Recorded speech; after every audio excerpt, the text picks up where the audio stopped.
अस्सलाम वालेकुम, welcome to my channel teach with Mahi Syed. I hope कि आप सब लोग ठीक ठाक और खैर खैरियत से होंगे। अल्लाह ताला आप सबको अपने हिफ्ज़ अमान में रखे। आज हम पढ़ेंगे law of quotient of power. Basically law of quotient of power क्या होता है हमारे पास, जिस तरह से हमारे पास न्यूमिनेटर और डिनोमिनेटर में यानी बेस जो है हमारे पास सेम होगी और जो यहाँ पर एक्सपोनेंट है वो हमारे पास डिफरेंट होंगे, यानी कि दोनों में फ़र्क होगा। अच्छा, अब चूँकि यहाँ पर बेस जो है वो सेम है, तो अगर मैं यहाँ से बेस को सेम ले लूँ, यानी ए जो है हमारे पास बेस है, ये पहले भी हम पढ़ चुके हैं, ये हमारे पास बेस की वैल्यू होती है और ये हमारे पास एक्सपोनेंट होता है, या जिसे हम पावर भी कहते हैं। ठीक है, ये हमारे पास एक्सपोनेंट है। तो बेस अगर सेम है, हम बेस को ले लेते हैं। तो अब जो हमारे पास दोनों बेस पर न्यूमिनेटर और डिनोमिनेटर पर जो एक्सपोनेंट हैं उन्हें हम किस तरह से लेंगे। जब हम बेस कॉमन ले चुके हैं तो वो इस तरह से होता है कि एम, और जो डिनोमिनेटर में हमारे पास एक्सपोनेंट की पावर होती है उसकी साइन चेंज हो जाती है। मीन अगर यहाँ माइनस लगा होता तो मैं यहाँ प्लस एन लिखती, लेकिन चूँकि ये प्लस एन है तो ये हमारे पास हो जाएगा एन। ए बेस थी हमारे पास जिससे हमने सेम थी, हमने कॉमन ले लिया।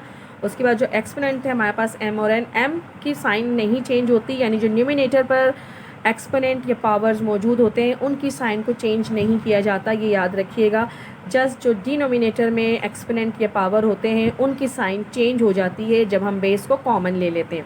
चूँकि ये एन प्लस में था तो मेरे पास यहाँ पर क्या आ गया कि ए एम माइनस एन, तो ये हमारे पास कहलाता है लॉ ऑफ क्वोशंट। तो ये हमारे पास लॉ ऑफ क्वोशंट की एक्सरसाइज है, एक्सरसाइज नंबर 2.3। इसमें से कुछ क्वेश्चन जो एक जैसे क्वेश्चन हैं वो मैं आपको सॉल्व करके दिखाऊंगी।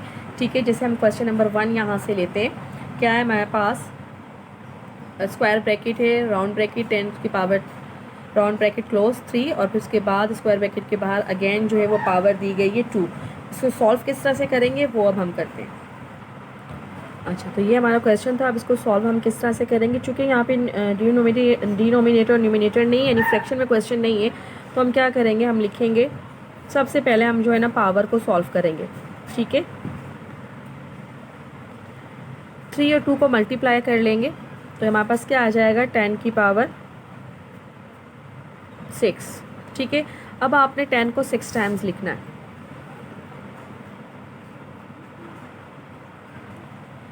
हमने 6 टाइम्स लिख लिया क्योंकि 10 की जो एक्सपोनेंट थी वो 6 थी, या 10 की पावर 6 थी, हमने 10 को 6 टाइम्स लिख लिया। अब इन सब को हम आपस से मल्टीप्लाई करेंगे।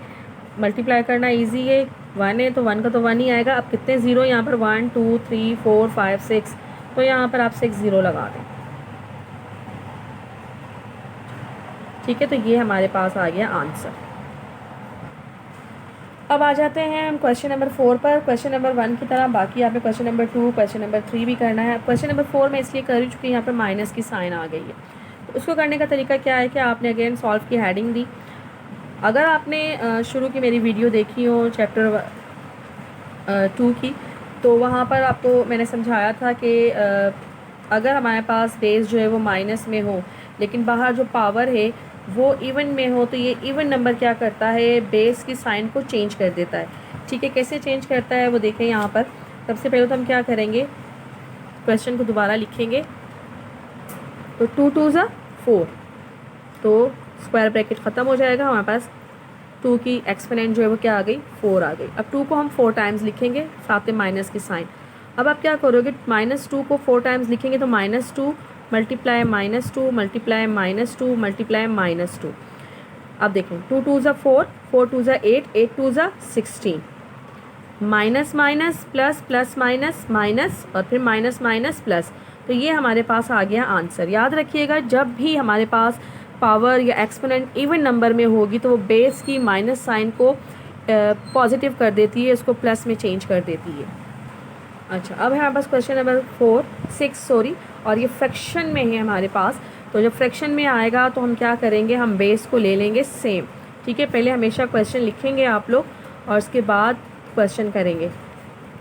तो यहाँ से अगर मैं बेस को सेम ले लेती हूँ तो मेरे पास क्या आ जाएगा, 4 आ जाएगा। इसके अलावा एक और काम भी हम करेंगे कि चूँकि हमारे पास माइनस माइनस की साइन है तो ये माइनस माइनस की साइन एक दूसरे को कैंसिल कर देगी। ठीक है, तो साइन कैंसिल हो गई। और अगर आप साइन कैंसिल नहीं समझ में आ रहा तो आप सिंपल कर सकते हैं माइनस माइनस प्लस हो गया। तो अब हम जो इनके एक्सपोनेंट थे वो लिखेंगे। एक्सपोनेंट हमारे पास क्या थे 4। जिससे शुरू की वीडियो जब स्टार्ट की थी मैंने आपको समझाया कि जब हम एक्सपोनेंट लिखते हैं तो जो डिनोमिनेटर पे एक्सपोनेंट होता है उसकी साइन चेंज हो जाती है। तो +2 था तो ये क्या हो जाएगा -2। ठीक है, अब इसी को क्वेश्चन को अब आगे करते हैं। क्या आ जाएगा 4 तो 4 ही आएगा, बेस तो वही रहेगी। 4 में से 2 को आप माइनस करते हैं तो क्या बचा हमारे पास 2। इट्स मीन कि अब आप 4 को 2 टाइम्स लिखेंगे। 4 × 4 तो आंसर हमारे पास क्या आ गया 4 4 ज़ा 16। ये आया हमारे पास आंसर। ठीक है, अब हम करते हैं क्वेश्चन नंबर 9 की बात। अब क्वेश्चन नंबर 9 में अगर हम देखें तो बेस हमारे पास अलग अलग है। ठीक है, इसके अलावा जो न्यूमिनेटर में बेस पे माइनस के साइन मौजूद है।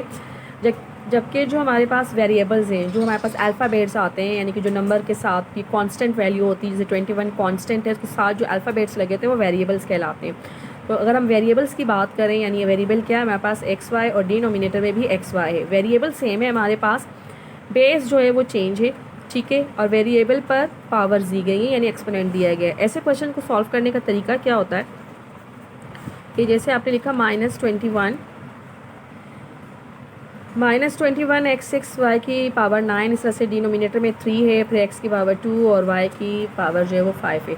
ऐसे क्वेश्चन को जब सॉल्व करते हैं तो सॉल्व करने से पहले हम सबसे पहले देखते हैं कि साइन कैंसिल हो सकती है, तो उसे हम कैंसिल करते हैं। यानी दोनों ऊपर नीचे साइन होती तो वो माइनस माइनस प्लस हो जाता। ठीक है, तो यहाँ पर ऐसी सिचुएशन नहीं है, क्योंकि एक के साथ साइन मौजूद है माइनस की और एक हमारे पास प्लस में मौजूद है, तो ये प्लस माइनस माइनस ही रहेगा। सेकंड फिर हम देखते हैं कि आया जो ये फ्रैक्शन फॉर्म में क्वेश्चन दिया गया है, जहाँ पर बेस हमारे पास सेम नहीं है, तो क्या ये एक ही टेबल से कैंसिल हो सकती हैं। अगर कैंसिल हो सकती है उसे हम कैंसिल कर देंगे, और अगर कैंसिल नहीं होगी तो फिर हम उसे कैंसिल नहीं करते। लेकिन अब जिस तरह से यहाँ पर देखें 21 है और 3 है, तो 3 के टेबल से कैंसिल हो सकता है। 3 1 ज़ा 3 और 3 7 ज़ा 21। ठीक है, तो हमारे पास क्या बचा -7, क्योंकि ये प्लस में था तो प्लस माइनस माइनस माइनस की साइन रहेगी। अब 21 कैंसिल हो गया 7। उसके बाद अब हम जो वेरिएबल्स हैं इन्हें कॉमन ले लेंगे, x6, और नीचे जो डिनोमिनेटर में x मौजूद था उसकी जो पावर थी, एक्सपोनेंट था, वो 2 था, प्लस में था तो क्या हो जाएगा माइनस। इसी तरह से y वेरिएबल को हम कॉमन ले लेंगे तो हमारे पास 9 आया, और नीचे वाला y पर जो एक्सपोनेंट था वो प्लस में था, वो भी माइनस में हो गया। ठीक है, और नीचे 3 पूरा ख़त्म हो चुका था, 1 था, तो 1 आपको पता है कि जब फ्रैक्शन फॉर्म में डिनोमिनेटर में 1 होता है तो उसकी कोई वैल्यू नहीं होती, उसे आप नहीं लिखें तो भी कोई फ़र्क नहीं पड़ता। तो -7, 6 में से 2 को माइनस किया तो x की पावर आ गई 4, y 9 में से 5 को माइनस किया तो हमारे पास आंसर क्या आया 4। तो ये आ गया, क्वेश्चन सॉल्व हो गया और ये आंसर हमारे पास आ गया। और अब हम बात करते हैं क्वेश्चन नंबर 12 की। क्वेश्चन नंबर 12 हमारे पास क्या है 8, और उसके बाद ब्रैकेट अगर आप देखें 2l है, ये 2l + 3m की एक्सपोनेंट 5 है, उसके बाद ब्रैकेट है, फिर 4n - 2p की एक्सपोनेंट हमारे पास 6 है। डिनोमिनेटर में जो वैल्यूज़ दी गई हैं वो 4, फिर ब्रैकेट 2l + 3m, और बाहर एक्सपोनेंट 3 है, 4n - 2p, और बाहर एक्सपोनेंट 4 है। अगर आप बेस को हटाकर इन ब्रैकेट्स को देखें तो आपको नज़र आएगा कि ब्रैकेट्स हमारे पास सेम है, सिर्फ एक्सपोनेंट जो पावर जो है वो चेंज है, बाकी ब्रैकेट्स हमारे पास सेम है।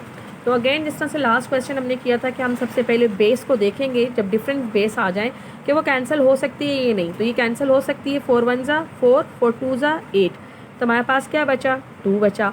अब हम ब्रैकेट्स की बात करते हैं, चूँकि ब्रैकेट सेम है हमारे पास, तो जब सेम होंगे हमारे पास तो हम उसे एक बार ही लिखेंगे, यानी क्या आ जाएगा हमारे पास 2l + 3m। अब एक्सपोनेंट की बात करते हैं। ऊपर एक्सपोनेंट मैंने कहा था कि जो ऊपर वाली एक्सपोनेंट होगी उसकी साइन चेंज नहीं होती, अगर वो प्लस में है तो वो प्लस में ही रहेगी, माइनस है तो वो माइनस में ही रहेगी। ठीक है, ये प्लस है तो +5, नीचे एक्सपोनेंट जो थी वो 3 थी, -3 हो जाएगी क्योंकि प्लस में थी। अगेन सेकेंड ब्रैकेट में हमारे पास देखें सेम है, एक ही दफ़ा लिखेंगे 4n - 2p, ऊपर हमारे पास क्या था 2, और नीचे हमारे पास क्या आ जाएगा, वो आ जाएगा, तो ये 6 है, 6, और नीचे क्या था -4, 2 का 2 आ जाएगा। ब्रैकेट्स की वैल्यू चेंज नहीं होगी, जब हम कोई चीज़ सेम ले लेंगे या कॉमन ले लेते हैं उसको चेंज नहीं कर सकते, जस्ट आपने एक्सपोनेंट को प्लस माइनस करना होता है। तो ये आया 2l + 3m, 5 में 3 को माइनस करें तो क्या बचा 2, इसी तरह से 4n - 2p, 6 में से 4 को माइनस कर दें तो बस क्या बचा 2। तो ये आ गया हमारे पास आंसर। आई होप आपको एक्सरसाइज नंबर 2.3 जो है वो समझ में आ गई होगी। अब देखिए सारे क्वेश्चन इसी तरह से हैं जिस तरह से मैंने 1 किया, अगेन 2 भी इस तरह से होगा, 3 भी इस तरह से होगा। अगर 3 पर आप देखें तो 3 वैल्यूज़ दी गई, 2 2 ज़ा 4, 4 2 ज़ा 8, तो 3 की पावर जो है वो क्या हो जाएगी, वो 8 हो जाएगी। इसी तरह से क्वेश्चन जो है मैं सॉल्व कर चुकी हूँ। यहाँ पर अगर हम देखें बेस जो है हमारे पास सेम है। आपने 3 को कॉमन लेना है और उसके बाद एक्सपोनेंट को आप लिख देंगे, ठीक है। ये क्वेश्चन मैं कर चुकी हूँ। यहाँ पर भी अगर क्वेश्चन नंबर 7 की हम बात करें, यहाँ पर भी बेस सेम है, आपने एक्सपोनेंट को सॉल्व करना है। क्वेश्चन नंबर 8 में अगर आप देखें तो न्यूमिनेटर और डिनोमिनेटर यानी बेस हमारे पास जो है वो अलग अलग हैं, तो आप सबसे पहले इन्हें कैंसिल करेंगे। कैंसिल करने के बाद अगर हम यहाँ बात करें a की पावर 3 और यहाँ पे b की पावर 5 है, और इस तरह से डिनोमिनेटर में देखें तो a और b लिखा है। जहाँ कुछ नहीं होता वो 1 को जाहिर कर रहा होता है, यानी जब आप a को कॉमन लेंगे, ऊपर क्या है हमारे पास a की एक्सपोनेंट 3, तो नीचे वाले a पर कुछ नहीं है, तो इसका मतलब नहीं कि कुछ नहीं है, मतलब वो 1 को जाहिर कर रहा है, तो 3 -1 आ जाएगा, क्योंकि प्लस में है ये दोनों, तो 1 आएंगे, ठीक है, इनकी जगह पर। इस तरह से क्वेश्चन नंबर 10 में भी अगर आप देखें तो ब्रैकेट्स जो हैं वो सेम है, आपने ब्रैकेट सेम लेना है, एक ही मरतबा लिखेंगे, सिर्फ आपने एक्सपोनेंट को यहाँ पर सॉल्व करना है। क्वेश्चन नंबर 11 में भी देखें, यहाँ पर भी यही चीज़ है कि आपके पास बेस जो है वो अलग अलग है, ठीक है। सबसे पहले आप इसे कैंसिल करेंगे, 4 1 ज़ा 4, 4 5 ज़ा 20, साइन भी कैंसिल हो सकती है, माइनस माइनस प्लस हो जाएगा। उसके बाद ब्रैकेट्स दोनों में अगर आप देखें न्यूमिनेटर और डिनोमिनेटर में सेम है, आपने एक बार लिखना है और उनके एक्सपोनेंट या पावर को जो है वो आपने सॉल्व करना है। जैसे यहाँ पर कुछ नहीं तो इट्स मीन 1, जब आप इस ब्रैकेट को कॉमन लेंगे यानी 4 - 3 r 3 -1, क्योंकि यहाँ कुछ नहीं है तो ये 1 को जाहिर कर रहा है। क्वेश्चन नंबर 12 मैं सॉल्व कर चुकी हूँ। क्वेश्चन नंबर 13 में भी देखें, आपके पास बेस मौजूद ही नहीं है, ब्रैकेट्स दे दिए गए हैं आपको, तो यही आपके पास बेस होंगे, तो आपने इनको कॉमन लेते जाना है, यानी एक ब्रैकेट यहाँ से कॉमन आ जाएगा, इसके एक्सपोनेंट आप लिखेंगे, यहाँ से लेंगे ब्रैकेट, इसके एक्सपोनेंट लिखेंगे, यहाँ से लेंगे ब्रैकेट, इसके एक्सपोनेंट लिखेंगे। अगेन यहाँ पर कुछ नहीं है तो हम क्या लिखेंगे, 1 लिखेंगे, ठीक है। आपने जस्ट एक्सपोनेंट को सॉल्व करना है। आई होप आपको आज ये एक्सरसाइज समझ में आ गई होगी। अगर आपको ये एक्सरसाइज समझ में आई हो और मेरी वीडियो आपको अच्छी लगी तो मेरे चैनल को सब्सक्राइब कीजिएगा, लाइक कीजिएगा, शेयर कीजिएगा और बेल आइकन के बटन को प्रेस कर दीजिएगा, ताकि मेरी बनने वाली वीडियो जो है वो आप तक पहुंच सकें। इसके साथ ही मुझे इजाज़त दीजिए, अपना बहुत सारा ख्याल रखिएगा और मुझे दुआओं में याद रखिएगा। अल्लाह हाफ़िज़।